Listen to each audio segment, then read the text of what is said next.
जय हिंद, वंदे मातरम। नमस्कार साथियों, स्वागत है आपके अपने YouTube चैनल अवतार स्टडी 7054 में। मैं पाल प्रवीण।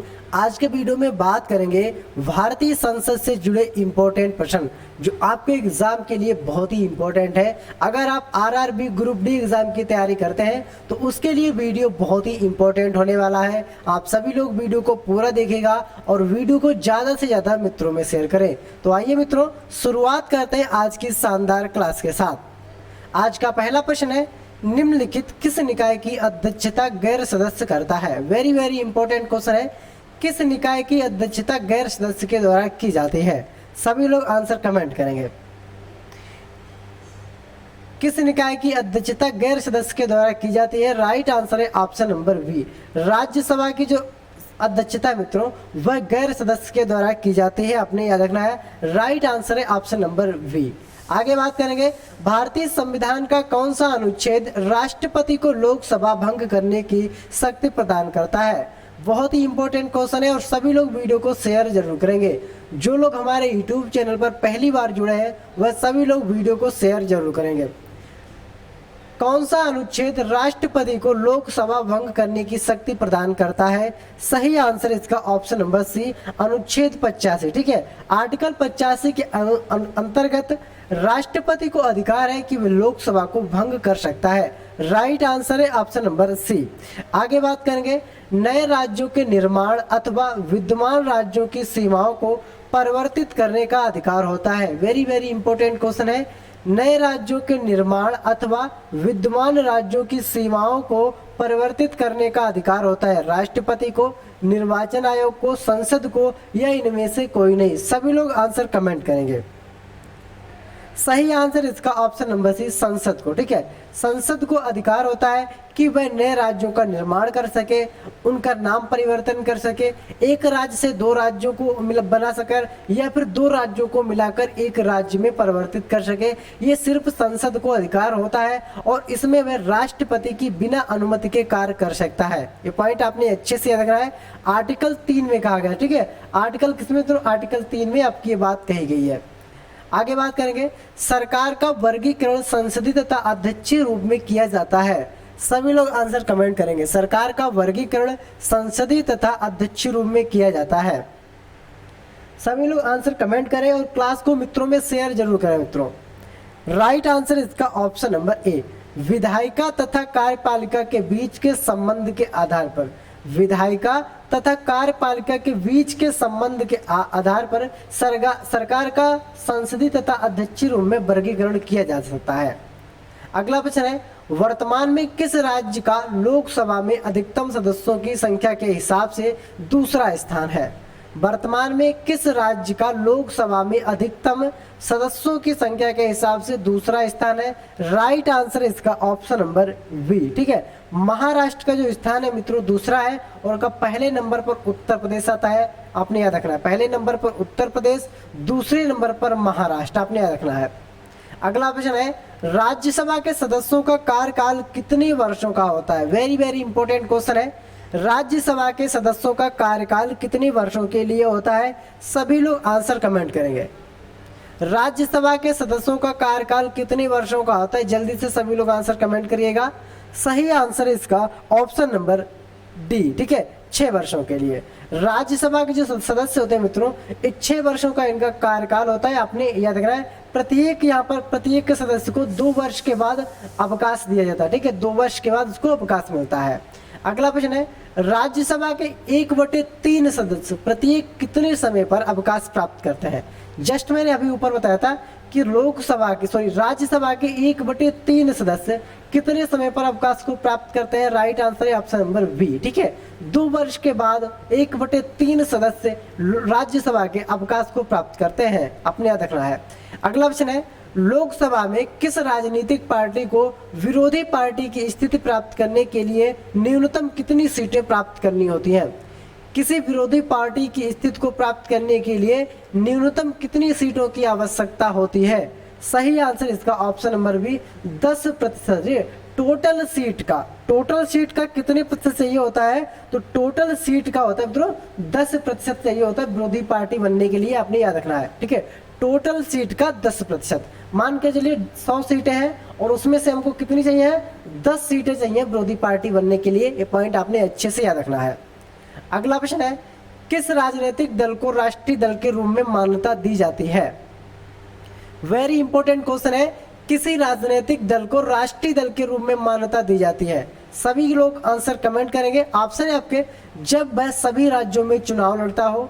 बी ऑप्शन है, जब वह राष्ट्रीय चुनाव में कुल मतदान का कम से कम 5% मतदान प्राप्त कर लेता हो, यदि उसे 4 या अधिक राज्यों में राजनीतिक दल के रूप में मान्यता दी गई हो। डी ऑप्शन है, अगर वह कम से कम 3 राज्यों में सत्ता प्राप्त कर ले।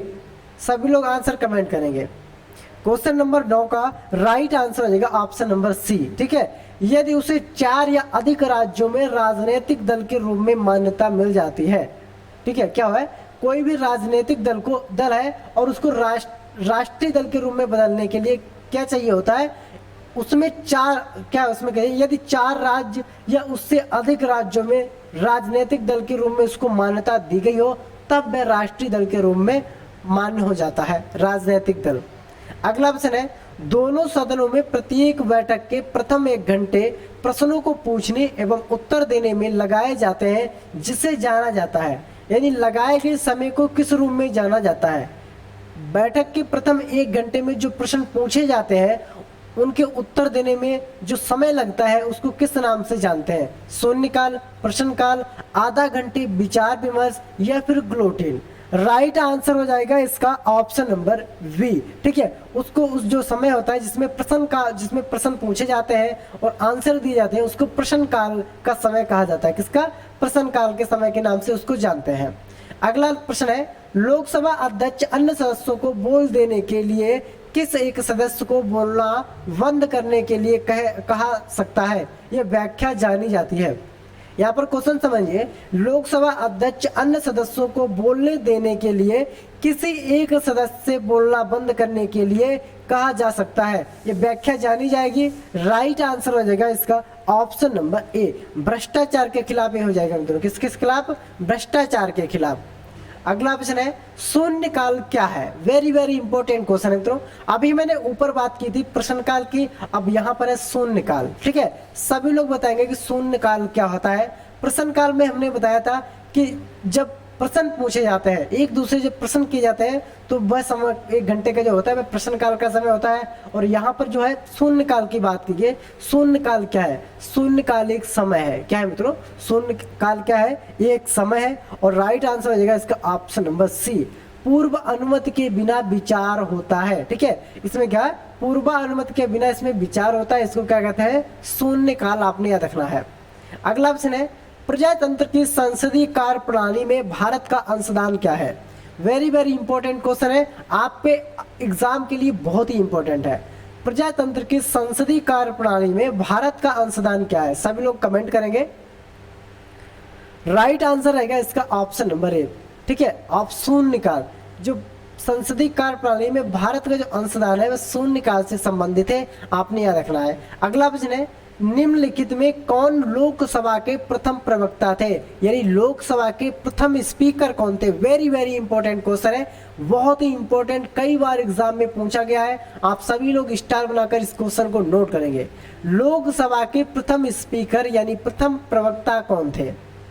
राइट आंसर हो जाएगा इसका option number D, GB Mavalankar. ठीक है, लोकसभा के जो प्रथम स्पीकर यानी प्रवक्ता थे उनका नाम था जीबी मावलंकर। आपने याद रखना है, वेरी वेरी इंपॉर्टेंट क्वेश्चन है। अगला प्रश्न है, भारत एक संसदीय लोकतंत्र के रूप में जाना जाता है, क्यों? भारत एक संसदीय लोकतंत्र के रूप में जाना जाता है, क्यों? सभी लोग आंसर कमेंट करेंगे। राष्ट्रपति संसद का सदस्य नहीं होता है, संसद सदस्य सीधे जनता द्वारा चुने जाते हैं। और सी ऑप्शन है, कार्यपालिका संसद के प्रति उत्तरदायी होती है। डी ऑप्शन है, शक्तियों केंद्र तथा राज्यों के बीच स्पष्ट रूप से बांट दी जाती हैं। जो शक्तियां होती हैं वह केंद्र और राज्य के बीच स्पष्ट रूप से बांट दी जाती है। सभी लोग आंसर कमेंट करिएगा। भारत एक संसदीय लोकतंत्र के रूप में जाना जाता है, क्यों? क्वेश्चन नंबर 15 है, राइट आंसर हो जाएगा इसका ऑप्शन नंबर सी। ठीक है, कार्यपालिका संसद के प्रति उत्तरदायी होती है। ठीक है, कार्यपालिका किसके प्रति? इस संसद के प्रति कार्यपालिका आपकी उत्तरदायी होती है, आपने याद रखना है। अगला प्रश्न है क्वेश्चन नंबर 16। राज्यसभा एक है, राज्यसभा एक क्या है? स्थायी निकाय, अस्थायी निकाय, प्रधानमंत्री के नेतृत्व वाला सदन या बिना स्पीकर वाला सदन? सभी लोग आंसर कमेंट करिएगा। राज्यसभा एक है यानी राज्यसभा क्या हो सकती है? जल्दी से सभी लोग आंसर कमेंट करें, और जो लोग हमारे YouTube चैनल पर पहली बार जुड़े हैं वह सभी लोग वीडियो को एक बार शेयर करें और चैनल को जरूर सब्सक्राइब करें। राइट आंसर हो जाएगा इसका ऑप्शन नंबर ए। ठीक है, राज्यसभा एक स्थायी सदस्य है, स्थायी निकाय है, आपने याद रखना है। राज्यसभा कैसा है मित्रों? ये एक स्थायी निकाय है। वेरी वेरी इंपॉर्टेंट क्वेश्चन है। अगला ऑप्शन है राज्यसभा के सदस्यों का, वेरी वेरी इंपॉर्टेंट क्वेश्चन है। राज्यसभा के सदस्यों का डैश है। ऑप्शन है आपके चुनाव लोकसभा के चुने गए सदस्यों द्वारा किया जाता है, चुनाव राज्य विधानसभाओं के चुने गए सदस्यों द्वारा किया जाता है, चुनाव लोकसभा एवं राज्य विधानसभाओं के चुने गए सदस्यों के द्वारा किया जाता है, और डी ऑप्शन है नामांकन प्रत्येक राज्य के राज्यपालों द्वारा किया जाता है। वेरी वेरी इंपॉर्टेंट है, सभी लोग आंसर कमेंट करिएगा, जल्दी से आंसर कमेंट करें मित्रों। राइट आंसर हो जाएगा इसका ऑप्शन नंबर बी। ठीक है, चुनाव राज्य विधानसभाओं के चुने गए सदस्यों के द्वारा किया जाता है, चुनाव राज्य विधानसभाओं के चुने गए सदस्यों के द्वारा किया जाता है, आपने याद रखना है। अगला ऑप्शन है राज्यसभा के लिए नामित निर्वाचित प्रथम फिल्म अभिनेत्री कौन थी? वेरी वेरी इंपॉर्टेंट क्वेश्चन है। राज्यसभा के लिए नामित निर्वाचित प्रथम फिल्म अभिनेत्री कौन थी? सभी लोग आंसर कमेंट करिएगा, बहुत ही इंपॉर्टेंट क्वेश्चन है, सभी लोग आंसर कमेंट करिएगा। सही आंसर है इसका option number a, Nargis Dutt. ठीक है, ये नरगिस दत्त थी जो मित्रों, ये राज्यसभा में चुनी गई राज्यसभा में चुनी गई प्रथम फिल्म अभिनेत्री थी। ये पॉइंट आपने अच्छे से याद रखना है, नरगिस दत्त। अगला ऑप्शन है राज्यसभा द्वारा लोकसभा को धन विधेयक कितने समय में लौटा दिया जाना चाहिए? वेरी वेरी इंपॉर्टेंट क्वेश्चन है, सभी लोग आंसर कमेंट करिएगा, सभी लोग आंसर कमेंट करिएगा जल्दी से। राज्यसभा द्वारा लोकसभा को धन विधेयक कितने समय में लौटा देना चाहिए? सही आंसर 14 दिनों में। ठीक है, 14 दिन में राज्यसभा द्वारा लोकसभा को धन विधेयक लौटा देना चाहिए। ठीक है, 14 दिनों के अंदर। ये पॉइंट आपने अच्छे से याद रखना है। अगला प्रश्न है निर्णायक मत है, निर्णायक मत कौन सा होता है? हारने वाले उम्मीदवार के पक्ष में मत दिया गया, डाक द्वारा भेजा गया मत, अयोग्य मत, जब दोनों पक्ष सहमत हो तो निर्णायक मत होता है। निर्णायक मत की बात करें तो यहाँ पर राइट आंसर हो जाएगा ऑप्शन नंबर डी। जब दोनों पक्ष सहमत होते हैं यानी सहमत होते हैं तब कैसा होता है मित्रों? निर्णायक मत होता है। पॉइंट आपने अच्छे से याद रखना है। ठीक है, निर्णायक मत कब होता है? जब दोनों पक्ष सहमत हो, निर्णायक मत कहलाता है। अगला ऑप्शन है संघीय मंत्री परिषद अपने आचरण के लिए किसके प्रति उत्तरदायी होता है? संघीय मंत्री परिषद अपने आचरण के लिए किसके प्रति उत्तरदायी होता है? सभी लोग आंसर कमेंट करिएगा। राष्ट्रपति, लोकसभा, राज्यसभा, इनमें से कोई नहीं।